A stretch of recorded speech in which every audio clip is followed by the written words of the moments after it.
با سلامی که از آن مهر و عشق میباره در حضورتون هستم و بسیار خوشحالم که سالی 2-3 بار سعادت پیدا میکنم که خدمتتون برسم.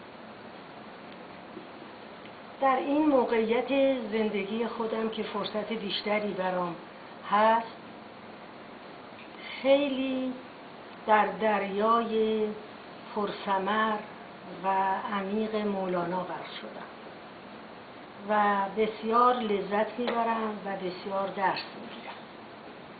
یه غزلی از ایشون انتخاب کردم که خدمتتون بخونم و راجع به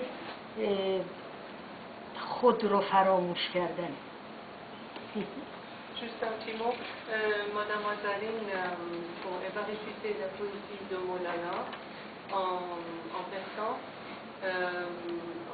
Malheureusement, on n'a pas la traduction, mais la poésie va parler de soi-même, comment on peut oublier soi-même pour arriver à au-delà. آن نفسی که با خودی یار چو خار آیدت، وان نفسی که بی خودی یار چه کار آیدت. آن نفسی که با خودی خود تو شکار پشی، وان نفسی که بی خودی پیل شکار آیدت. آن نفسی که با خودی بسته ابر غصه‌ای، وان نفسی که بی خودی مه به کنار آیدت. آن نفسی که با خودی یار کناره می کند، وان نفسی که بی خودی باده ناب آیدت. آن نفسی که با خودی همچو خزان فسرده، آن نفسی که بی خودی دی چو بهار آیدت. جمله بیقراریت از طلب قرار توست، طالب بیقرار شو تا که قرار آیدت.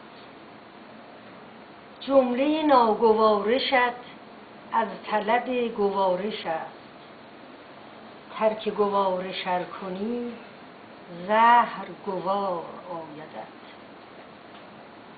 جمله بی مرادیت از طلب مراد توست، ورنه همه مرادها همچون نثار آیدت. عاشق جور یار شو، عاشق مهر یار نی، تا که نگار نامگر عاشق زار آیدت. خسرو شرق شمس دین از تبریز چون رسد، از مه و از ستاره ها والله آر آیدت.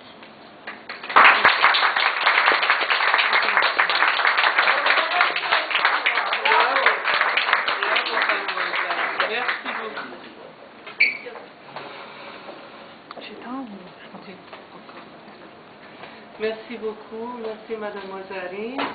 Voilà, je voudrais vous laisser la parole, Dr Azizi. Maulana Jalaluddin Rumi, Madame a cité un poème, ou plus exactement un ghazal. C'est un être extraordinaire. Vous savez, on a toujours l'impression qu'il y a plusieurs catégories de personnes. Les bons et les mauvais, c'est pas tout à fait ça. Moi, en Iran, j'allais chez un ayatollah et, comme on dit en iranien, talamozm, c'est-à-dire, j'essayais de comprendre Moulavi. Et ce monsieur m'expliquait l'amour que Moulavi avait pour Shamseddin Tabrizi. Shamseddin, c'est la dernière partie de son poème, comme quoi, dès que Shamseddin arrive, un homme aimant un autre homme, peu importe ce que vous en pensez, les étoiles du ciel doivent s'éclipser, doivent disparaître. Car ce que je vois, le plus cher au monde, c'est M.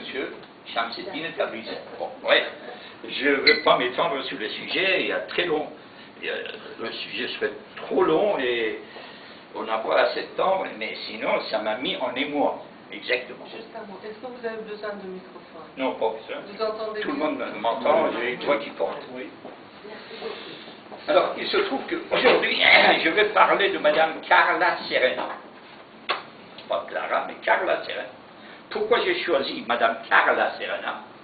Car je suis en possession d'un livre édité en 1883 par cette dame qui était italienne, un peu comme d'autres personnes que je ne vais pas nommer ici. Et c'est le livre, lorsque je l'ai parcouru, ça m'a particulièrement intéressé, car je me suis rendu compte que sans complaisance du tout, c'est-à-dire sans complaisance aucune, il a parlé de nous, les Persans, ou les Iraniens, si vous voulez. On dit que un éloge qui peut nous rendre fiers ne devrait exister si on n'a pas le droit de blâmer. Hein, vous connaissez la phrase de Beaumarchais mieux que moi. Et je vais ajouter une autre phrase, mais cette fois-ci du général de Gaulle, qui avait dit « Je viens chez vous, en Iran », et j'étais ce jour-là à l'aéroport de Mehrabad de Téhéran, puisque j'allais avec d'autres francophiles et francophones le recevoir, il a dit « Je viens vers vous, l'Orient compliqué ». Effectivement, ça résume tout. L'Orient est très compliqué. Mais avec des idées simples. Il avait la bonne manière de donner une explication à tout. Alors, j'ai choisi donc Carla Serena parce que je me sens français et iranien en même temps. Je m'appelle DPAC, Dara Philippe Azizi Sens. Dara, c'est le nom de Darius, hein, le grand Darius. Troisième Darius, c'est Dara. Philippe, c'est parce que ma mère française m'a mis le nom Philippe, hein, je ne peux rien.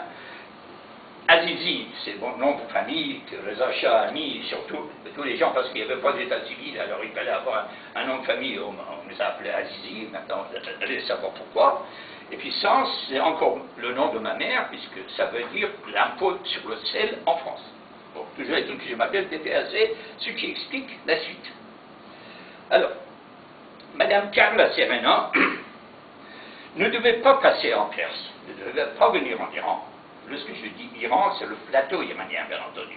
Le plateau iranien, c'est la Perse, c'est l'Azerbaïdjan, c'est le Baltchistan, c'est le Kurdistan, c'est le Turkménistan, et bien d'autres régions. Il se trouve qu'elle devait aller en Caucase, dans le sud de la Russie, tsarienne. À ce moment-là, hein, c'était les tsars iraniens. Je vous donnerai la date tout à l'heure. Toujours est-il qu'en Caucase, elle est tombée malade.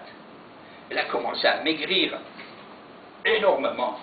On a commencé à avoir une inquiétude sur la suite de sa santé.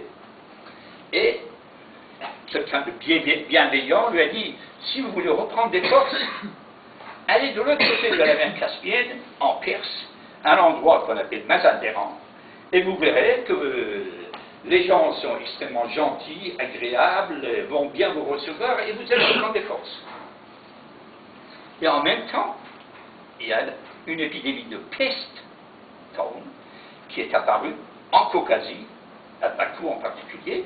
Alors, elle a pris ses deux jambes à son cou, partie pour l'Iran, en prenant un bateau sur la mer Caspienne. À ce moment-là, la navigation sur la mer Caspienne s'effectuait par des compagnies russes, bien entendu.